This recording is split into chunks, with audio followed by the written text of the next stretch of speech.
కెటిల్‌లో chicken చేసేద్దామా? చాలా మంది ప్రాబ్లమ్ ఏమిటంటే కెటిల్ మధ్యలో ఆగిపోతుంది అని. అది సాల్వ్ చేయాలంటే ఫస్ట్ నీళ్లేసుకొని, ఆ తర్వాత నూనె గాని, ఘీ గాని వేసుకోవాలనమాట. అప్పుడు హై హీట్ అవ్వకుండా ఉంటది.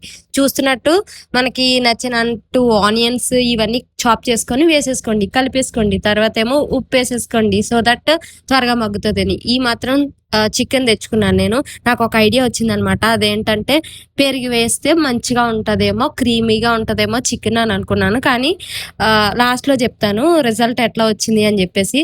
నేను చూడండి ఎట్లా అయిపోయింది అసలు పెరుగేసినట్టే లేదనమాట. ఇప్పుడు నేను తెచ్చుకున్న ఈ 300 గ్రామ్స్ ఆఫ్ చికెన్ పీసెస్ వేసేస్తున్నాననమాట. అసలు నేను 100 గ్రామ్స్ అడిగితే తనకేమైందో అర్థమైందో ఏంటో హిందీలో నేనేం చెప్పానో అతనికేం అర్థమైందో అంత ఇచ్చేసాడు. డబ్బులైతే తీసుకున్నారులెండి. సో ఉప్పు, కారం తగినంత మా ఇంటి దగ్గర నుంచి తీసుకొచ్చుకుందనమాట. ఈ కారంలోనే అన్ని మసాలాలు వేసేసి మా అమ్మ ఆడిస్తారన్నట్టు.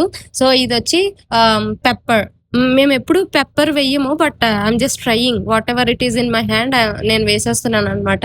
సో ఇప్పుడు వాటర్ వేసేసుకుంటే అయిపోతుంది. ఈ వీడియో చేయడానికి కారణం ఏంటంటే చాలా మంది దగ్గర కెటిల్స్ ఉంటాయి కానీ దాన్ని ఎలా ఎఫిషియెంట్ గా యూజ్ చేసుకోవాలో తెలీదు.